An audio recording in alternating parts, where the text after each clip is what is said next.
Hi, my name is Myriam Jenni. I'm a senior PLM consultant for Share PLM. Share PLM is a company that specializes in creating digital educational experiences for companies that struggle to get the PLM adopted or understood by their users. And so in today's presentation, I would like to talk to you a bit about the topic of user adoption resistance to the PLM. So why is this a key topic? Well, because from our experience, it doesn't matter so much how good the PLM system you've built is or how powerful the features are, if no one is using it or using it properly. And so why do so many PLM initiatives fail to convince or motivate the users to get on board? Well, as you probably know change management is a vast and complex topic, and there are oftentimes many factors that can contribute to user resistance. But in today's presentation, I want to give you some insights inspired by psychology, behavioral economics, and a little bit of neuroscience. So I also want to point out here that from my experience, two of the main weak points of change management projects is that they rely too much on two factors. And those two factors are knowledge and self-control. So what do I mean here? Well, knowledge. Typically, when we have a PLM initiative and the change management program is being laid out, we're gonna send our users, our future user, to maybe in-person training, or maybe you're even gonna take them through some e-learning and give them access to a user manual, to some PowerPoint, some material so that they can understand how to use the system. However, it's important to know that believing that just educating people is going to be enough will lead probably to a failure of the adoption. And why is that so? Well, because only knowledge rarely changes behavior. That's why we have depressed strings and divorced marriage counselors. There is a big difference between knowing how to do something and actually doing it. On the other side, we also often trust change into the arms of self-control. But self-control can be easily exhausted. I think we all made that experience of, for example, wanting to change a habit, starting to get up at 6 a.m. to go running and relying on our discipline to do so, only to see that a few weeks after we fail to wake up at 6 a.m. And I mean, that's one of the reasons why changing is so hard. So if we're not going to rely on knowledge and self-control, how can we get our users to change their behavior? Before I get into some of the strategies that you can put in place to motivate people, I first want to look at some of the reason why it's changing so hard. And today I'm going to use a metaphor that has been described by some psychologues and other scientists, including Jonathan Haidt and the Heath brothers. And so they explain that the brain has two independent systems that work all the time, at all time. And so those two systems are, the first one is the animal brain. The animal brain is represented here in the image by the elephant. And the animal brain is our emotional side. So it's a part of us that feel pleasure, pain, love, empathy, and so on. And our elephant, our emotional brain, is instinctive. It acts on emotion. And it's a part of us that wants to sleep in when the alarms rings at 6 a.m. And mostly the animal brain loves routine. It loves doing the same thing every day, the same old way. Then on the other side, we have the logical brain. So here it's the rider that is perched atop the elephant. And this rider represents our rational side. And oftentimes we presume that because the rational side is on top of the elephant, it's holding the rein and choosing the way forward. But the trick here is that the rider's control is very precarious because he's tiny compared to the elephant. I mean, whenever the 6-ton elephant and a 150-pound rider disagree about where to go, you guess who is going to win? The elephant. So that's why if we only focus our change management effort on speaking to our rider, on speaking to our rational side, we're not going to get to have a continuous and sustained change effort. And if you only reach the rider but not the elephant, sure, you get the motivation, the direction, but without the motivation. And that's why also on the other hand, if the rider isn't sure what direction to go in, you will lead the elephant in circles. So if we want to change things, we have to appeal to both our rider and our elephant, or in other words, our emotional side and our rational side. All right, so based on this perspective, let's see some of the practical solutions that we can put in place in order to have a successful PLM user adoption. So today we're going to use this 3-part framework. The first part is going to be about directing the rider, because what often looks like resistance is a lack of clarity. Then we'll see how we can motivate the elephant, because what looks like laziness is often exhaustion. And finally, how we can shape the path. Here again, because what looks like a people problem is oftentimes a situation problem. All right, so let's get into the first part of our framework. Direct the rider. So our rider, our rational side, is more problem than solution oriented. Or at least we're very bad at seeing bright spots in challenging situations. For example, we tend to share negative events much more than positive one. And if you had, I think you can all relate to that you had, for example, a great day, everything went well, but maybe at the end of the day, you got stuck in traffic and really bad traffic. And when you're gonna go home, you're much more likely to still to share the fact that you were stuck in traffic for hours rather than the fact that everything went well during the day. So that's the reason why we need to properly direct our rider. We need to show the rider where to go, how to act, and what decision to pursue. Because our rider is very good at following clear decision. So, how are we going to do that? The first part is about following the bright spot, finding the bright spot. So what do I mean by bright spots? Bright spots are a demonstration that you or any other person can behave differently under the right circumstances. So it's also an optimistic sign that things can get better if approached appropriately. To identify bright spots, you need to find out what's working in a challenging situation and how you can do more with it. Once you have identified bright spots, see how you can clone it to the rest. Bright spots are going to be the best guidance to do what exactly needs to be done differently. Let me give you an example so you will understand a bit better what I'm talking about here. All right, so this is an example from one of our customers.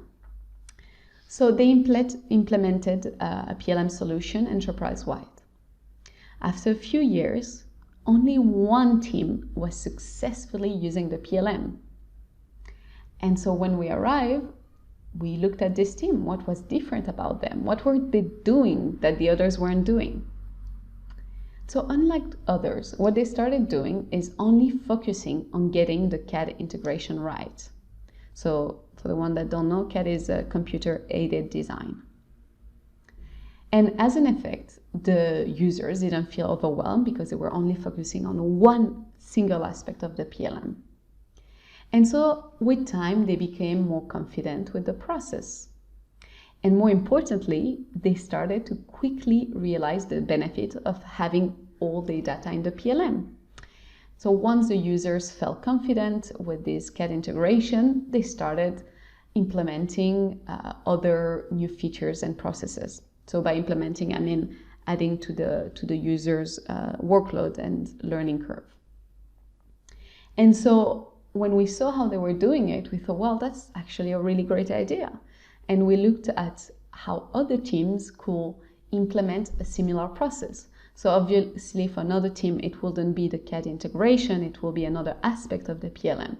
But we decided to do a progressive implementation of the PLM to other teams. And so that's how we spotted a bright spot. And then we looked at how we could clone this to the rest of the company. So that's one idea, one trick that you can do to direct the rider. Then another thing that is very important is to script the critical moves. So taking decision is definitely the rider's turf, but they require careful supervision and a lot of self-control, which with time will tend to tax the rider's strengths. So the more choice the rider is offered, the more exhausted it will get. For example, there was one study that shows that shoppers who went to a supermarket and the one that only saw 6 jams on the display were 10 times more likely to buy a jar of jam because they didn't feel overwhelmed with choice. And a situation of change, for example, the implementation of a new system, of a new PLM, will bring a lot of new choice that will create uncertainty. And ambiguity is exhausting to the rider. And so what happens when the rider feels exhausted, in an analysis paralysis? Well, then the elephant takes over. And when the elephant, our emotional brain, takes over, what they like to do is go to the most familiar path, to go back to the default habits. So this is the example of, for example, you have the new PLM, you want people to start communicating through the PLM, so adding comments in some of the objects in the PLM. And instead of doing that, they're going to revert back to sending email because it's not clear to them, they feel overwhelmed, and so they go back to the default path, to the thing they used to do. So any successful change requires a translation of ambiguous goal into concrete behavior. So in short, to make a switch, you need to script the critical move. And to spark a movement in a new direction, you need to provide crystal clear guidance. Of course, you can't script every move. That would be like trying to foresee the 7th move in a chess game. It's mostly the critical moves that are going to count. So let me give you an example. One of the most critical time for a user is the onboarding. That's going to be the trickiest part and the one that you really want to get right. So what is important is that when you create an onboarding program, be it in person, online, or giving them access to material, it's not just about telling them, okay, you need to click there, you need to do that.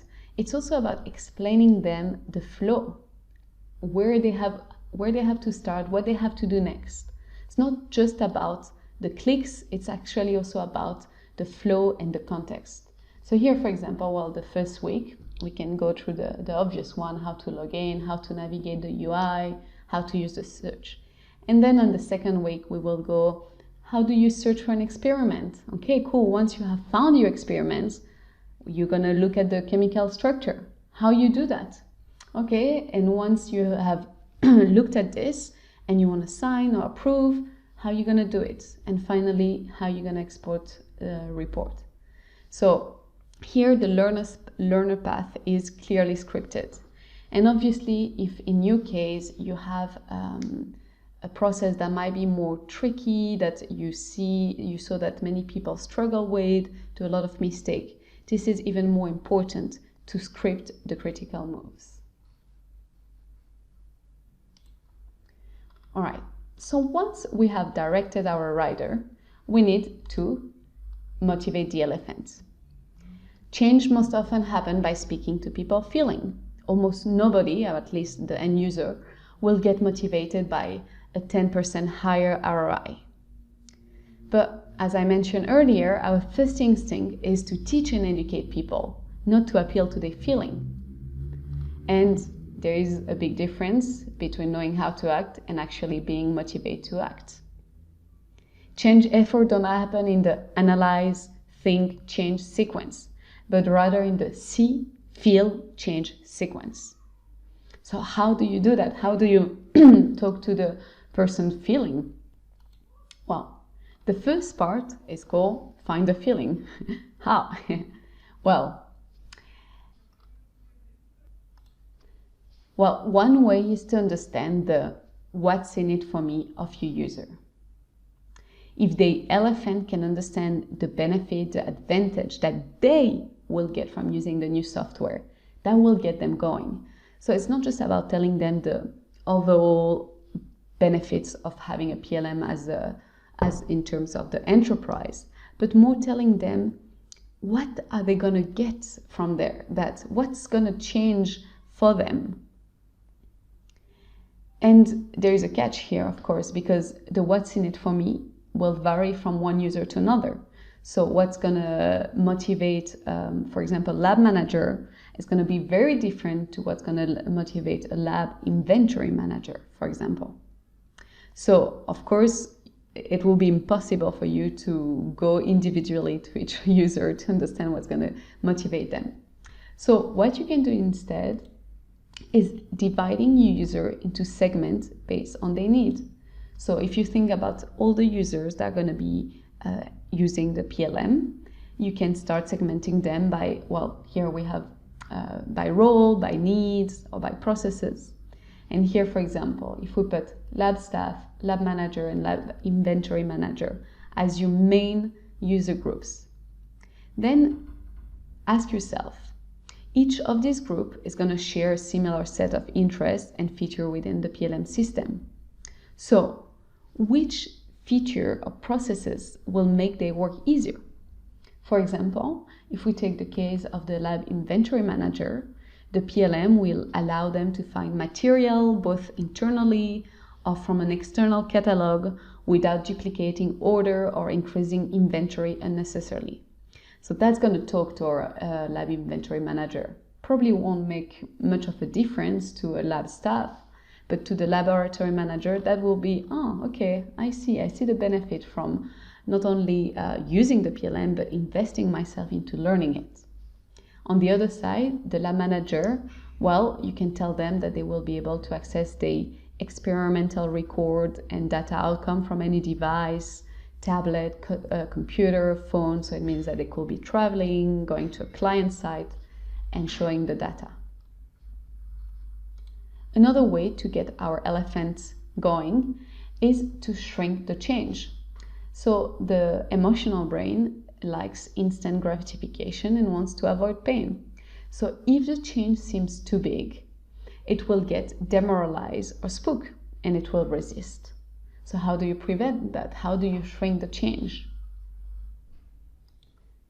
Well, one of the best ways to do so is to limit the investment you're asking for. So instead of sending them to a 3-day training where they're going to learn everything in one go, try to spread out the learning content within weeks, months, or a bit like the example I mentioned earlier, going progressively. So it feels that the change is manageable. Another way as well is to think of small wins that are within reach. So for example, if as the example of earlier, the users were able to quickly see the benefit of having the data in the system, because instead of having to send manually the CAD design, someone else from another team could directly pick up the design, and it just made their life much easier. They were also themselves able to access other data. So think about some of the features that could be implemented to the team, I mean, and that they will be able to quickly see the benefit from it. All right. Now, the third part of our framework, shape the path.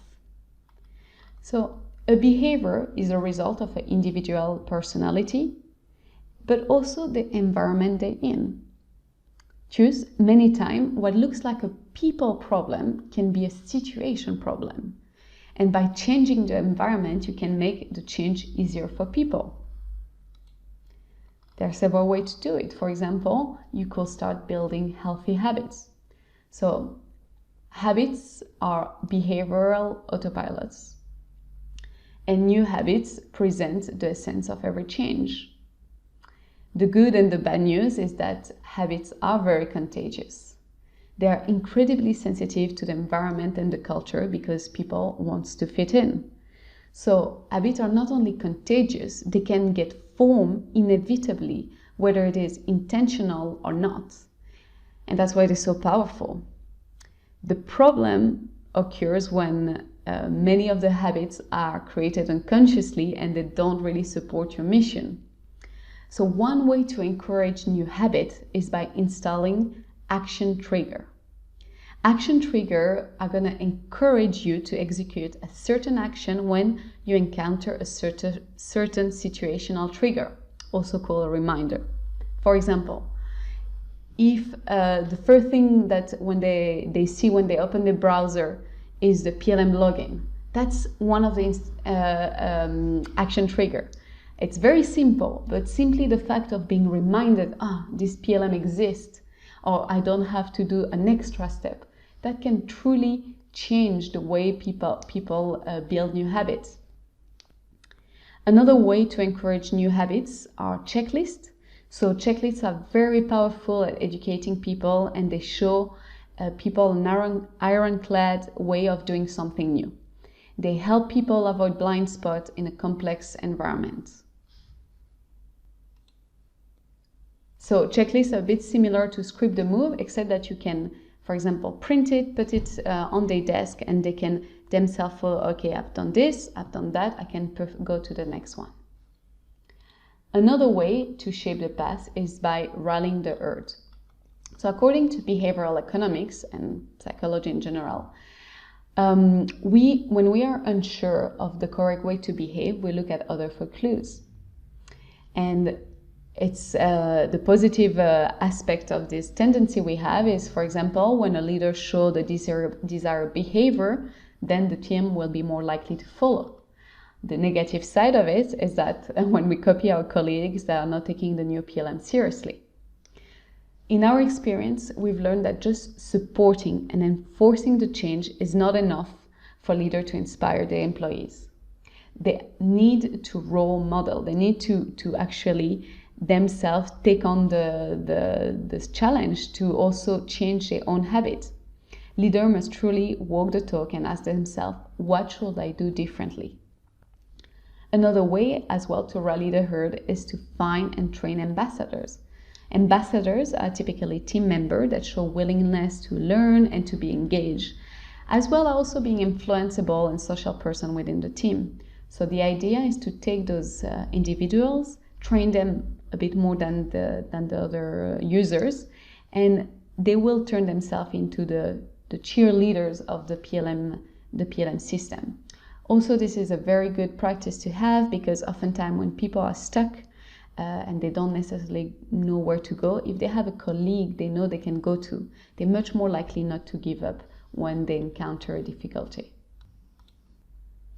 And lastly, how do we keep the change going? Well, first of all, remember that only using the stick or negative punishment to get people motivated to force people to start using the PLM system is not going to work in the long run. We are much more sensitive to positive reinforcement. So as much as possible, try to praise every small act from your user when they're actually doing an effort, when they're actually trying to use the PLM or to learn, to take on the course. Try to notice as much as possible those small behavior and to positively reinforce them. And also, remember, change isn't an event, it's a process. And every process takes time, But the good thing about the process of change is that once the change starts, it feeds on itself. We have to stop creating programs that assume we are rational and independent decision makers. We have to accept that our brain and social context influence our behavior and learn how we can leverage those forces to our advantage rather than fighting against them. Thank you very much for listening to this presentation. I hope you liked it. And if you have any question, because obviously this was a very brief presentation, please feel free to contact me. You can go on to shareplm.com or you can write me at my personal email. Thank you very much.